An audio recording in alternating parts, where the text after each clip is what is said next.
Doctor Mohammad Yunus ও তারেক রহমানের বৈঠক নিয়ে ৯২% মানুষ আশাবাদী। এসপিএফ রাজধানীর মোহাম্মদপুর এলাকা থেকে কুষ্টিয়া ১ আসনের সাবেক সংসদ সদস্য এমপি আকামা সরওয়ার জাহান বাদশাকে গ্রেফতার করা হয়েছে।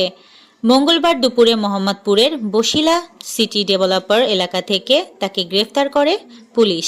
সংলাপে ফিরবে জামাত, সরকার সম্পূর্ণ নিরপেক্ষ, বলেছেন প্রেস সচিব। ১৫ লাখ টাকা দিলে বিনা পরীক্ষায় চাকরি দিতেন আনিসুল। দিনাজপুরের ফুলবাড়ীতে দ্রুতগতির ট্রাক কেড়ে নিয়েছে মোটরসাইকেল আরোহী ২ বন্ধুর প্রাণ।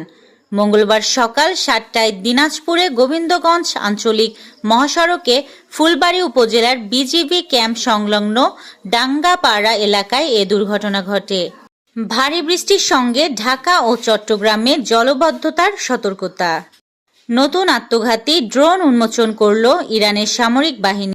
ইসরায়েল ও ইরানের মধ্যে ক্রমবর্ধমান সংঘাতের কারণে দেশ দুটিতে অবস্থানরত নাগরিকদের যত দ্রুত সম্ভব সরে যাওয়ার আহ্বান জানিয়েছে ইউক্রেন।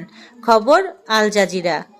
কানাডায় চলমান ৫১তম জি৭ সম্মেলনে সদস্য দেশগুলোর যৌথ বিবৃতিতে বলা হয়েছে, ইরান কখনো পারমাণবিক অস্ত্র রাখতে পারবে না, ইসরায়েলের আত্মরক্ষার অধিকার রয়েছে বলেও বিবৃতিতে উল্লেখ করা হয়।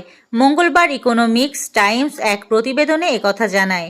ইসরায়েলে অবস্থানরত মার্কিন নাগরিকদের এখনই সরিয়ে নেওয়ার সুযোগ নেই বলে জানিয়েছেন জেরুজালেমে অবস্থিত মার্কিন দূতাবাস। মঙ্গলবার এক বিবৃতিতে দূতাবাসে জানায়, মার্কিন দূতাবাস এই মুহূর্তে ইসরায়েল থেকে মার্কিন নাগরিকদের সরিয়ে নিতে বা আমেরিকানদের সরাসরি সহায়তা করতে সক্ষম নয়। টেম্বা বাভুমা নাকি জয় শাহ, কে জিতলেন ট্রফি? আইসিসির ভিডিও নিয়ে বিভ্রান্তি।